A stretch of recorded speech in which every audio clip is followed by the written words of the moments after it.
IDRSS, ये भी इस साल एग्जाम में आ सकता है, स्पेशली प्रीलिम में। IDRSS again it is related to the space only, satellite only, एक तरह की सैटेलाइट है।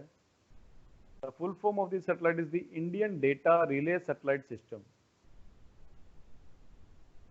तो अच्छे से याद कर लेना, जो भी हम टॉपिक इसमें क्लास में कर रहे हैं, at least 10 question will be there, okay, in prelim, जो भी हम लोग करंट अफेयर डिस्कस कर रहे हैं। And if you are more fortunate then may be more than 15 question.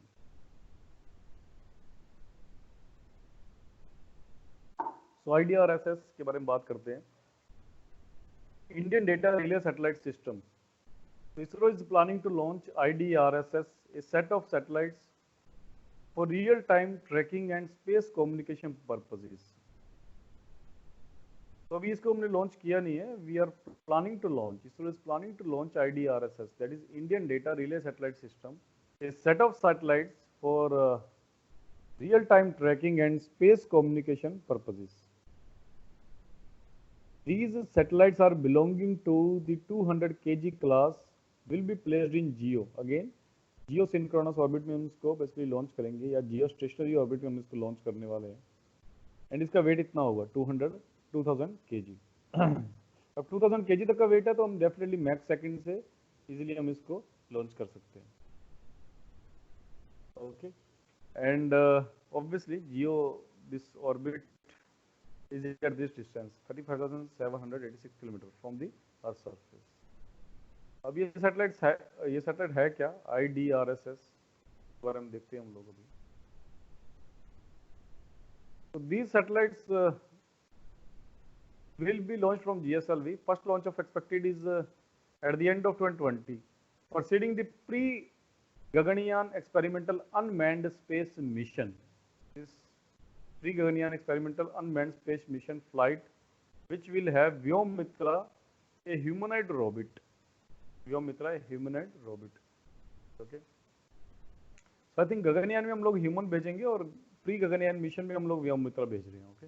I think that is the mission. So what we why we are trying to launch this IDRSS? Why we are trying to launch this IDRSS before the Gaganyaan or pre-Gaganyaan experimental mission? हम गगनयान उससे पहले जो हम trials लेने वाले हैं उससे पहले हम IDRSS को लॉन्च करना चाहते हैं। और वो क्यों? इसका मतलब इसका रिलेशन है कुछ गगनयान से, या जो भी हम इसका ट्रायल लेने वाले हैं स्पेस मिशन से इसका कुछ रिलेशन होता है। What is the meaning of space mission? Space mission का मतलब क्या है कि गगनयान कहाँ जाएगा, क्या करेगा?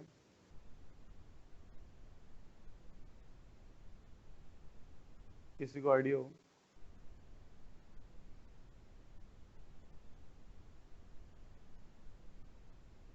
Yes, okay. तो स्पेस का मतलब क्या होता है, किसी को पता स्पेस का मतलब क्या होता है? हम बोलते हैं कि स्पेस में ये एस्ट्रोनॉट गए हैं, space, what is the meaning of space? Anybody? No idea, okay. तो बेसिकली स्पेस का मतलब यहाँ पर ये है कि हम यदि अर्थ की ग्रेविटेशन फोर्स से हम एग्जिट कर जाते हैं, ओके, यदि हम अर्थ की ग्रेविटेशन फोर्स से एग्जिट कर जाते हैं, then in space there is a no gravity, and that is why that region which is beyond the gravitational force of our planet, and there is a no gravity, and that region is called space। सबसे पहले हम ऐसा नहीं है कि moon पे launch कर रहे हैं, ऐसा नहीं है हम लोग किसी प्लेनेट पे भेज रहे हैं। स्पेस का मतलब ये है कि जहाँ पर वो ग्रेविटी नहीं है, that is the meaning of space. जैसे कि जो हम बोलते हैं कि इंटरनेशनल स्पेस स्टेशन ISS, तो वही जो स्पेस स्टेशन है बेसिकली वो स्पेस में है। तो वहाँ पर जो एस्ट्रोनॉट्स काम करते हैं, मान लो डेफिनेटली पहले तो ISS के अंदर ही रहते हैं वो लोग, जो भी एस्ट्रोनॉट्स काम करते हैं। और जब उनको थोड़ा बहुत कभी कुछ सर्च करो कि उनको मान लो रिपेयर करनी है, कोई मान लो कोई डेब्रिस था वो टकरा गया ISS से, और ISS में थोड़ा सा कुछ प्रॉब्लम आ गई, उसको मेंटेन करना है, रिपेयर करना है, मान लो सर्च करो, तो फिर वो लोग एस्ट्रोनॉट बाहर आएंगे ऑब्वियसली स्पेस सूट पहन के। तो फिर उस बाहर आने के बाद उसको फिर रिपेयर करेंगे। रिपेयर कैसे करेंगे? अब बिकॉज ग्रेविटी तो है नहीं, तो कुछ गैस भरी होती है उनके जो सिलेंडर होता है पीछे, उससे फिर थ्रस्ट देखिए, आप लोगों ने मे बी न्यूटन का थर्ड लॉ पढ़ा होगा, मोमेंटम वाला, that momentum always be conserve. Okay, momentum हमेशा कंजर्व रहता है। तो वो जो पीछे जब उसको गैस निकलती है तो फिर वो आगे मूव करते हैं। ओके, तो इस तरह से वो थोड़ा धीरे धीरे चल के फेस में चलते हैं वो, obviously there is no land, तो वो चल के थोड़ा सा उसको बड़ी मुश्किल ये काम होता है। Okay, it's not easy task, it's very difficult task. तो थोड़ा सा भी चलने में स्पेस से बहुत बेसिकली बहुत मेहनत का काम है, थोड़ा सा भी चलना बहुत मुश्किल होता है स्पेस में। ऑब्वियसली इन दी एंटी ग्रेविटी इनको डेफिनेट ट्रेनिंग दी जाती है पहले अर्थ पे, ऐसा एक चैम्बर बनाया जाता है जिसमें ग्रेविटेशन फोर्स ना हो, और उसके बाद उनको ट्रेनिंग दी जाती है। एंड इसी को स्पेस वॉक बोलते हैं, space walk, WALK।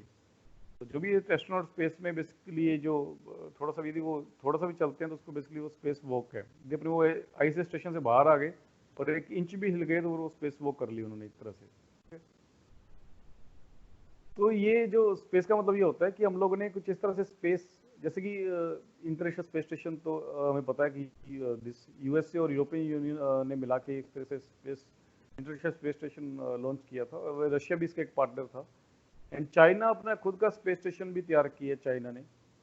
And India also wanted to कि फ्यूचर में हम लोग भी स्पेस स्टेशन एक तैयार करने वाले हैं या तैयार करेंगे, हम ऐसा सोचते हैं। ओके, एंड उस स्पेस स्टेशन को तैयार करने के लिए बेसिकली हमें डेफिनेटली पहले तो एक रॉकेट बनाना होगा। जैसे कि अभी जो सबसे रिलायबल रॉकेट जो है स्पेस स्टेशन ISS में जो एस्ट्रोनॉट पहुंचते हैं वहां पर, तो जो सबसे ज़्यादा रिलायबल जो रॉकेट है that is Soyuz, SOYUZ, Soyuz है। ओके, सोयूज जो ये रशिया का रॉकेट है which is used to transfer astronauts in space station, international space station. तो इस तरह से हम हमारा भाई भी एक रॉकेट बनाना चाहते हैं। उसके अलावा रॉकेट बनाने के अलावा जो हमारे स्पेस सूट चाहिए, वो स्पेस सूट को हम लोग प्रिपेयर करेंगे, या जिस तरह का भी एनवायरनमेंट चाहिए अंदर। ओके, तो वो भी हम लोग तैयार करने वाले हैं। Okay, so that is the Gaganyaan mission. तो हमारा फाइनल एम क्या होगा कि हम एक स्पेस स्टेशन बनाएंगे फ्यूचर में जाके। ओके, एंड हमारे एस्ट्रोनॉट भी स्पेस वॉक करना ये सब सीखेंगे। तो each of these satellites can cover a third of the earth and 3 such satellites। तो ये जो वापस आते हैं इसके ऊपर, तो IDRSS, ये तो गगनयान मिशन के बारे में बता रहा था मैं आप लोगों को। तो IDRSS किसके ऊपर है? मैंने आपको बताया कि इसका लिंक है गगनयान से, तो गगनयान से पहले लॉन्च करना चाहते हैं हम लोग। वाई? बिकॉज जो भी हमारा हम भेजेंगे स्पेस मिशन, उससे कम्युनिकेट करना है, फर्ज करो उससे कम्युनिकेट करना है, then we need the communication devices. Okay, यदि कम्युनिकेशन करना है, वो स्पेस में चला जाएगा तो वो मे बी हमारी रेंज से बाहर हो जाए, इंडिया की रेंज से बाहर हो जाए, मे बी वो किसी और कंट्री की रेंज में आ रहा हो। तो ऐसे में ये होता है कि दैट ये एक ग्रुप ऑफ सैटेलाइट्स है। IDRSS is a group of satellite. Okay, first of all जैसे हम लोग क्या करने वाले हैं कि एक लो अर्थ ऑर्बिट में हम लोग सैटेलाइट लॉन्च करने वाले हैं। लियो ऑर्बिट में, लो अर्थ ऑर्बिट। लो अर्थ ऑर्बिट की रेंज क्या है, किसी को याद है? आई थिंक कर चुके हम लोग low earth orbit. Anybody? Well, it's less than 2000 kilometre. Okay, आप तो नोट रिवाइज करो प्लीज थोड़ा सा। And less than 2000 kilometre. तो हम लोग इसको लो अर्थ ऑर्बिट में लॉन्च करने वाले हैं। तो इसमें होगा क्या कि मान लो फर्ज करो हमारा स्पेस स्टेशन है वो हमारे अर्थ के काफी बाहर चला जा चुका है ग्रेविटेशन फोर्स से, तो उससे कम्युनिकेट करना है। तो पहले तो ये जो IDRSS सैटेलाइट्स लॉन्च की हुई हैं, ओके, बिकॉज जो एक IDRSS सैटेलाइट लॉन्च करेंगे that will cover the third of the earth. Earth का 1/3 ये कवर कर लेगी। कि वहां पर अर्थ के 1/3 कवर करने का मतलब क्या है कि यदि उस एरिया में मान लो हमारे स्पेस मिशन ने कोई सिग्नल भेजा तो वो सैटेलाइट रिकॉर्ड कर लेगी, और फिर वो सैटेलाइट जो रिकॉर्ड की है मैसेज उसको रिले कर देगी हमारे जो ग्राउंड स्टेशन है, जैसे कि बेंगलोर में जो ग्राउंड स्टेशन है हमारा, उसको वो मैसेज पहुंचा देगी। तो एक तरह से ये मीडिएटर है। IDRSS is a mediator between the Gaganyaan and the space station on the earth. ठीक है, तो इस तरह की 3 सैटेलाइट हम लॉन्च कर देंगे तो पूरा अर्थ कवर कर सकते हैं हम लोग। Okay, so because one Earth satellite covers the around third of the Earth. So if we launch 3 satellites, then it will cover the complete Earth. So IDRSS is intended to use during Gaganyaan mission and other such missions like expeditions to Moon, Mars and Venus. And not only Gaganyaan के लिए signal ये भेजने का काम करेगा, यदि हम लोग किसी और प्लेनेट के ऊपर कोई मिशन भेजते हैं जैसे कि हम लोग थोड़ी देर कुछ टाइम पहले मून पे रोवर भेजना चाह रहे थे, but that mission was unsuccessful unfortunately. Okay, but yes we were successful to by sending the orbiter send करने में हम लोग कामयाब हो गए थे। ओके, चंद्रयान 2 मिशन की बात कर रहा हूँ मैं आप लोगों के साथ। इसको हम ऑलरेडी डिस्कस कर चुके हैं डिटेल में, चंद्रयान 2 मिशन को। So this IDRSS will be act as a mediator between the Gaganyaan and the ground stations in India, provide signals। और मान लो IDRSS नहीं हो हमारे पास, अभी भी हम लोग जैसे कि हम चंद्रयान मिशन भेजा ही है, ओके, यदि मान लो IDRSS हमारे पास नहीं हो, तब भी क्या हमें सिग्नल मिल जाएंगे या कैसे होगा फिर काम? बिकॉज हमारे पास IDRSS नहीं है। Yes, we can do this. How? that India will have to establish ground stations everywhere across the globe, which would be costly affair। उस केस में क्या करना होगा, इंडिया को जगह जगह पर अपने ग्राउंड स्टेशन बनाने होंगे rather than a single ground station in Bangalore, and that will be definitely costly affair। यहाँ हम लोगों को बाकी स्पेस एजेंसी के साथ कांटेक्ट करना पड़ेगा। जैसे चंद्रयान 2 के केस में we were contacting with the NASA also, that NASA was sending us signals कि चंद्रयान 2 के भी position क्या है कैसा है, and likewise the other space agency also helping India। But if we will get installed this IDRSS, then definitely we can better access, and we need only one ground station then in India only।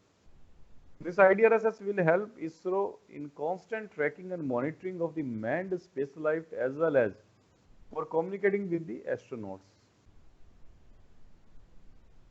और भी countries है जिन्होंने इस तरह का system launch किया है, IDRSS kind का system, and other such countries like USA, and in USA this IDRSS is called Tracking and Data Relay Satellites, TDRS, Tracking and Data Relay Satellites। And then Russia has on this kind of satellite system, that is Satellite Data Relay Network। Likewise, European Space Agency, European Data Relay System, and China, Tianlian series। So I hope ये आप लोगों को clear हो गया होगा what is IDRSS। And this year in prelim, this can be asked, IDRSS। Thanks for watching our video. Please like, share and subscribe.